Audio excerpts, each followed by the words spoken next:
kebanyakan pengunjung wisata itu tidak menyadari bahwasanya di situ ada rip current yang bisa membawanya ke tengah laut, sehingga mereka berenang kadang sesuka hati.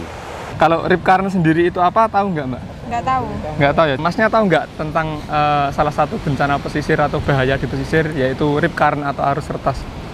Kurang tahu Mas. Kurang tahu? Ya, baru dengar. Baru dengar.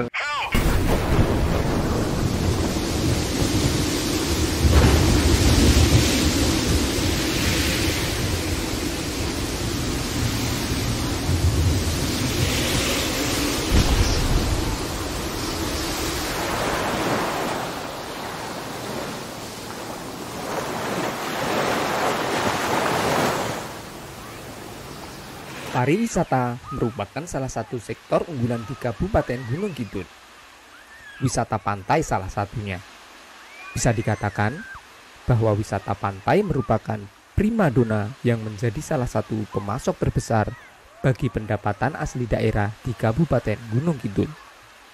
Setiap akhir pekan atau hari libur, ribuan hingga puluhan ribu wisatawan, baik dari dalam maupun luar daerah, memadati pantai-pantai di Gunung Kidul.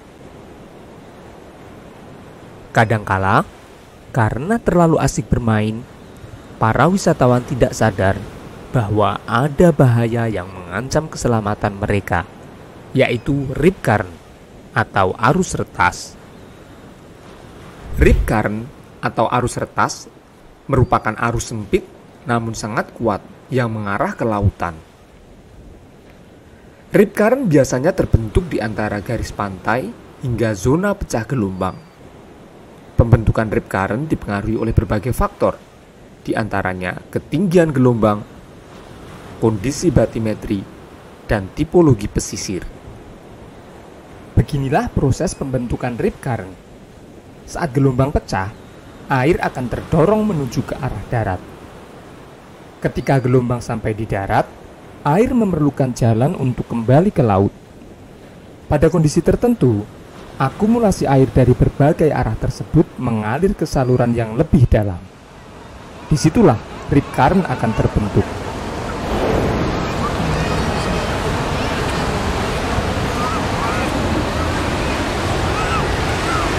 Saat ini saya berada di salah satu pantai di Kabupaten Gunung Kidul dengan pasir putih yang indah dan dengan banyak wisatawan yang sedang menikmati keindahan pantai. Namun di balik itu ada silent killer yang tidak mereka sadari, yakni arus retas atau rip current. Bersama saya hari ini sudah hadir Mas Hendy Fatur Rahman, salah satu staf di Universitas Gadjah Mada yang melakukan penelitian tentang arus retas ini. Selamat siang Mas Hendy. Selamat siang Mas Ahmad. Mungkin bisa dijelaskan ini, arus retas atau rip current itu apa? Oke, terima kasih. Jadi arus retas atau rip current ini merupakan arus dengan lebar yang sangat sempit sebenarnya. Dia mengarah dari bibir pantai ke arah laut yang dia memiliki kekuatan yang besar, yang kekuatannya itu cukup untuk menarik bahkan seorang perenang profesional. Mungkin bisa dijelaskan, kira-kira sesering apa sih kejadian rip current ini di dunia atau di Gunung Kidul? Oke, sebagai gambaran, secara statistik bahkan hampir 80% dari proses rescue atau penyelamatan di daerah pantai itu diakibatkan oleh wisatawan yang tenggelam karena rip current. Nah, di Gunung Kidul sendiri, dari data yang dicatat oleh Sarlinmas, itu setiap tahunnya rata-rata ada 100 lebih kejadian wisatawan yang terseret arus. Dan dari ratusan kejadian tersebut, bahkan ada puluhan hingga belasan korban yang meninggal setiap tahunnya. Wah, cukup berbahaya juga dengan 80% kejadian penyelamatan, kemudian ada puluhan yang meninggal dunia gitu. Nah, ini ada enggak cara untuk mengidentifikasi rip current ini dengan mudah gitu? Jadi wisatawan bisa menghindarinya gitu. Sebenarnya ada cara mudah Mas, tetapi kadang wisatawan tidak tahu caranya. Jadi ketika kita berada di pantai, kita bisa melihat area mana yang terbentuk buih dari pecah gelombang yang putih dan area yang tidak terbentuk.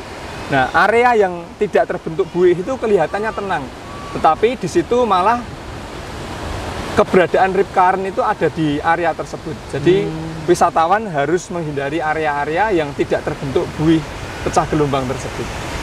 Oke, kalau misalnya ini wisatawannya sudah terlanjur terseret, apa yang harus dilakukan? Nah, ini yang menjadi penting. Jadi yang pertama, usahakan jangan panik walaupun kita sudah masuk ke dalam arus. Dan yang kedua, jangan melawan arus, karena kalau kita melawan arus dengan kecepatan seperti itu, kita akan kalah, kehabisan tenaga, lalu akan tenggelam. Nah, kasus seperti ini yang biasanya menyebabkan banyak wisatawan atau pengunjung pantai yang menjadi korban tewas karena berusaha melawan. Nah, cara yang mudah adalah yang pertama, kita usahakan tetap mengambang, lalu kita mengikuti arus tersebut hingga keluar, karena dia dimensinya tidak terlalu jauh dari bibir pantai. Itu yang pertama. Lalu opsi yang kedua, kita bisa berenang ke kanan atau ke kiri. Jadi jangan melawan, tetapi ke kanan atau ke kiri, karena arus itu lebarnya sempit. Jadi ketika kita ke kanan atau ke kiri, itu bisa langsung keluar dari arus tersebut. Baik, mengingat cepatnya arus kemudian bisa menyeret perenang yang profesional, berarti tidak dianjurkan ya untuk menolong orang yang terseret tanpa alat pelampung dan sebagainya gitu ya? Iya, benar sekali Mas Ahmad. Jadi yang pertama yang harus kita lakukan, misalnya kita melihat orang yang terseret arus retas, jangan dengan serta-merta langsung menolong atau langsung masuk tanpa ada perlengkapan yang memadai.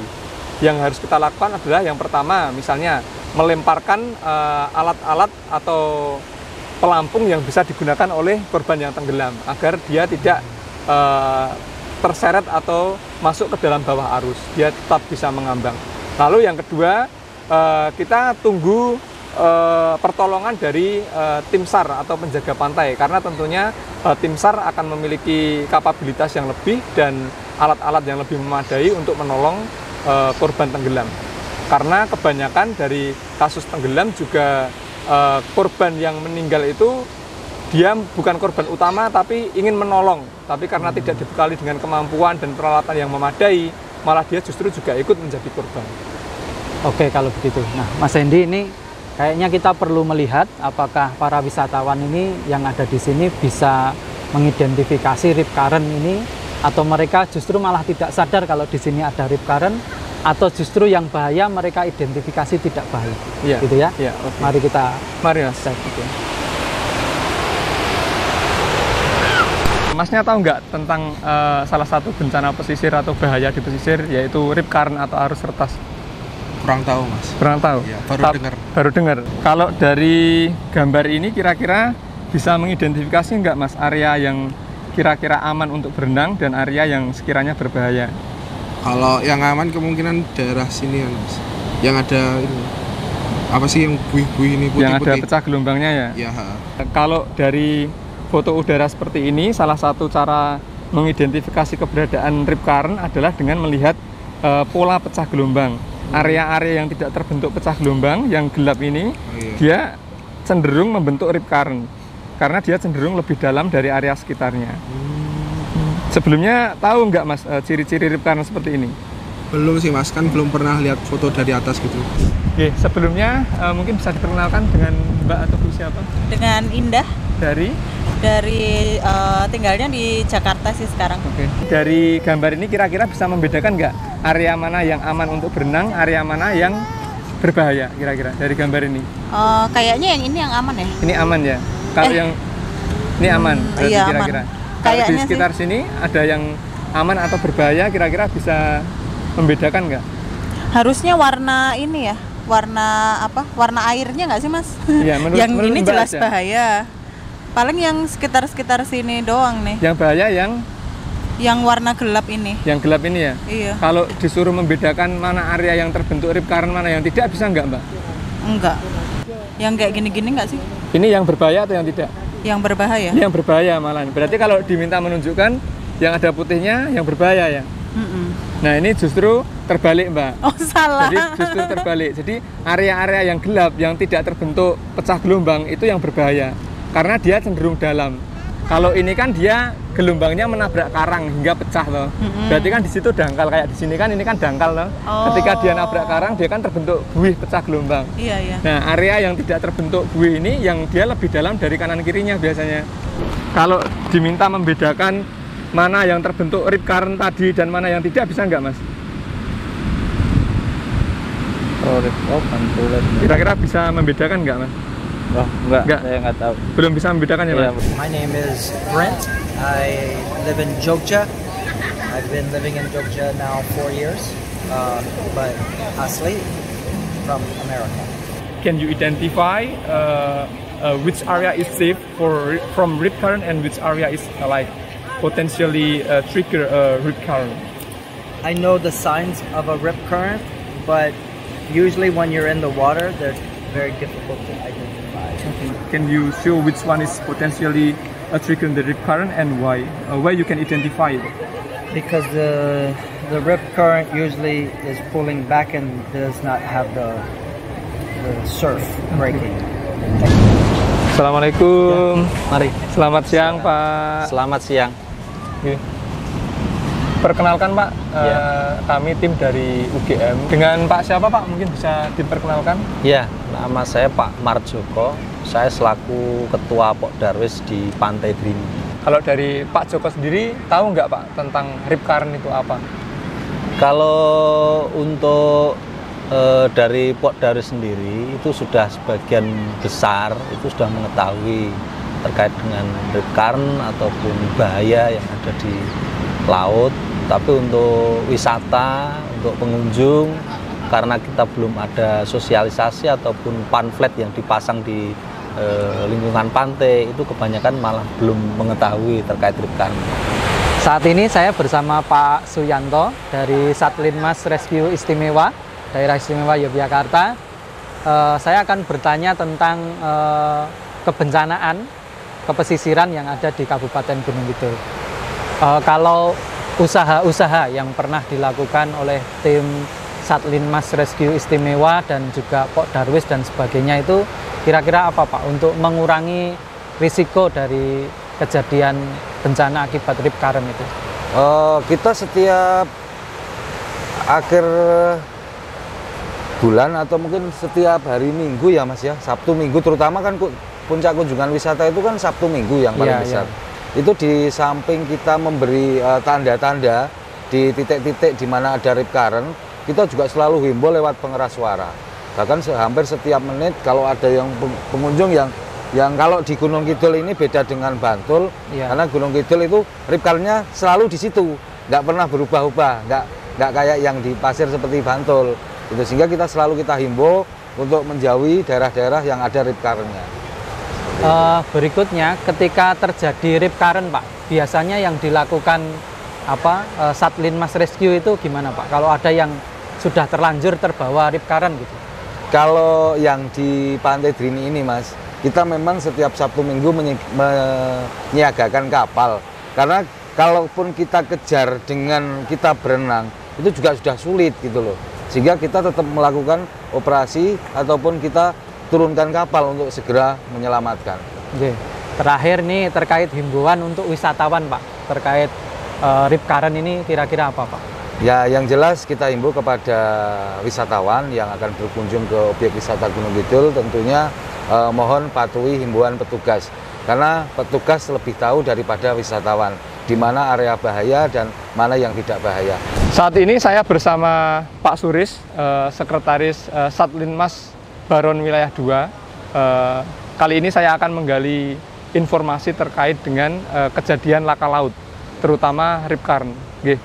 Kalau dari segi jumlah kejadian sendiri Pak, kan tadi juga dari Satlinmas ada pengamatan dan catatan terkait kejadian rip current. Nah, itu kira-kira dari perkiraannya setiap tahun kira-kira ada berapa laka laut Pak kira-kira? Kejadiannya kurang lebih itu per tahun itu rata-rata 100 sampai 120-an kejadian.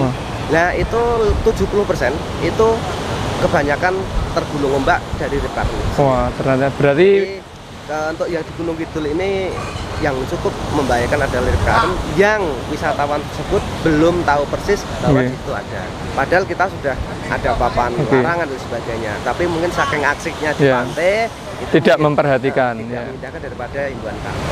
Mas Hendy, tadi dari hasil wawancara yang kita lakukan, baik dengan wisatawan, kemudian Pok Darwis, kemudian Satlinmas ya, itu kita tahu bahwa sebenarnya kalau dari masyarakat sekitar itu sudah banyak yang tahu lokasi dan bisa mengidentifikasi di lapangan itu seperti apa yang disebut dengan rip current. Tapi kalau wisatawan nih kayaknya belum banyak yang mengetahui gitu ya. Iya. Nah, di sisi yang lain, penelitian tentang rip current di Indonesia ini kan paling banyak terkait dengan penentuan lokasi dari citra penginderaan jauh ya, utamanya nanti terkait dengan penggunaan citra resolusi tinggi. Nah, untuk risetnya Mas Hendy, menariknya atau uniknya di mana untuk riset rip current ini? Ya, terima kasih Mas. Jadi pada riset ini kita memiliki harapan atau tujuan dapat memberikan ilustrasi secara nyata dari rip current yang sebelumnya sulit diidentifikasi, tidak terlihat tersebut. Kita ingin memberikan kesan nyata bahwa rip current itu ada. Nah, nantinya kita akan menggunakan sebuah cairan pewarna namanya uranin. Itu merupakan jenis fluorescent dye yang digunakan untuk pelacakan air tanah biasanya. Nah, itu nanti kita tuangkan ke dalam air, lalu kita pantau menggunakan drone. Nah, dari situ nanti akan terlihat pergerakan arusnya seperti apa. Baik, uranin ini kan biasanya digunakan untuk pelacakan sungai bawah tanah ya. Nah, itu kan nanti kalau di luar tidak seperti di dalam gua gitu ya, itu kan akan nampak hijau sekali. Bisa jadi nanti menimbulkan kegaduhan di masyarakat. Nah, ini bisa nggak diberi penjelasan, uranin ini sebenarnya aman nggak sih digunakan gitu? Oke Mas, jadi alasan kenapa kita memakai uranin yang pertama karena itu aman digunakan Mas. Jadi bahan utamanya adalah garam atau sodium. Dia tidak berbahaya bagi lingkungan, tidak berbahaya bagi biota laut misalnya, tidak berbahaya bagi vegetasi juga. Itu yang pertama. Dan yang kedua adalah kesan visual yang kuat. Karena uranin ini yang awalnya berupa serbuk berwarna merah, ketika dia dilarutkan ke dalam air pada konsentrasi tertentu, dia akan berubah warna menjadi hijau cerah. Nah, dari warna hijau cerah itu kita harapkan dapat memberikan kesan visual yang kuat kepada masyarakat, sehingga rip current yang sebelumnya tidak terlihat itu akan terlihat secara jelas melalui pergerakan dari cairan pelacak atau uranin tersebut. Baik, jadi nanti setelah kita melakukan eksperimen ini, diharapkan juga masyarakat bisa melihat gitu ya secara langsung, sehingga mereka tahu bahwa arus yang tadinya itu invisible menjadi visible gitu ya, untuk dilihat. Nah, kemudian selain itu parameter-parameter yang bisa dilihat dari pergerakan warna hijau itu kira-kira apa gitu? Oke Mas, jadi prosedurnya nanti pertama kita akan melarutkan uranin, melakukan injeksi ke permukaan air, lalu kita akan menerbangkan drone ke atas pada ketinggian tertentu. Nah, nanti ketika kita melepaskan cairan pelacak tersebut, dia kan akan tertarik oleh rip current. Nah, dari atas dia akan dapat kita pantau. Nah, pemantauan menggunakan drone itu kita akan mendapatkan beberapa hasil pengamatan. Yang pertama, bentuk rip current-nya, mulai dari dimensinya, lebarnya berapa, panjangnya berapa, bisa kita ketahui. Lalu yang kedua, kita bisa hitung kecepatannya. Misalnya dari titik A ke titik B misalnya, dia butuh waktu berapa lama untuk menempuhnya. Nah, dari situ kita hitung menggunakan konsep videogrametri. Nah, nanti kita bisa ketahui kecepatannya berapa. Lalu yang ketiga, nanti kita bisa ketahui karakternya juga, apakah rip current yang ada di pantai ini bersifat menetapkah ataukah dia berpindah-pindah, lalu juga penyebab terbentuknya apa, bisa kita identifikasi dari pengamatan drone tersebut. Wah, kayaknya ini menarik sekali penelitian ini. Sebaiknya kita langsung lanjutkan dengan penelitian saja. Oke, ayo Mas.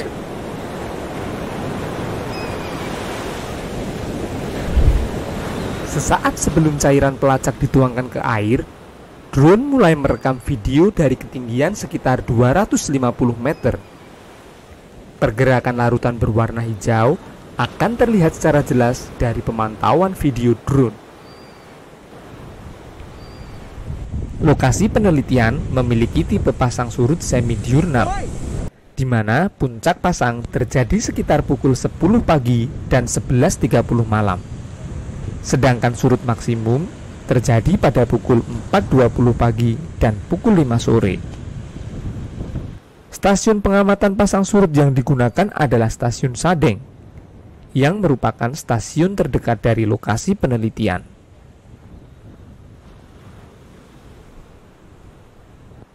Cairan pelacak dilepaskan sekitar pukul 12.20. Pemilihan waktu tersebut didasarkan pada kondisi di mana kecepatan rip current mencapai puncaknya. Menurut berbagai laporan penelitian, pada saat transisi dari pasang sedang ke pasang rendah merupakan kondisi paling berbahaya dan banyak memakan korban. Rip current di Pantai Drini bertipe channel rips yang dikontrol oleh kondisi batimetri.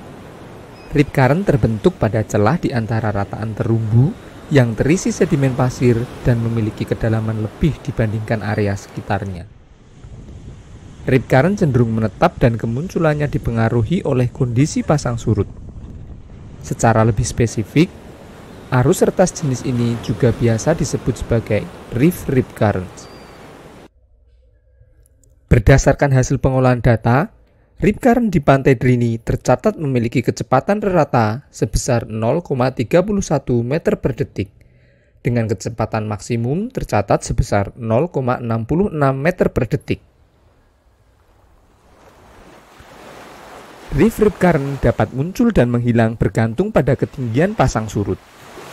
Terlihat jelas bagaimana pengaruh pasang surut terhadap pembentukan rip current di Pantai Drini. Pada saat surut, rataan terumbu akan terekspos sehingga tidak ada air yang cukup untuk membentuk feeder current. Air hanya akan mengisi celah antar terumbu dengan kedalaman yang rendah. Sebagian besar rip current yang ada di pesisir Gunung Kidul memiliki tipe yang sama seperti yang ada di Pantai Drini. Tipe rip current yang menetap memudahkan otoritas pengelola pantai dan tim SAR untuk memberikan peringatan terhadap adanya bahaya rip current. Melalui penelitian ini, kami ingin menunjukkan bahwa ada ancaman mematikan yang tidak terlihat, yaitu rip current atau arus retas. Pemanfaatan cairan pelacak berwarna kami harapkan mampu memberikan kesan yang nyata sehingga masyarakat mudah mengidentifikasi keberadaan rip current di pantai. Nah, jadi ketika kita bermain di pantai, selain kita bersenang-senang, kita juga harus waspada dan tetap berwisata dengan aman. Terima kasih.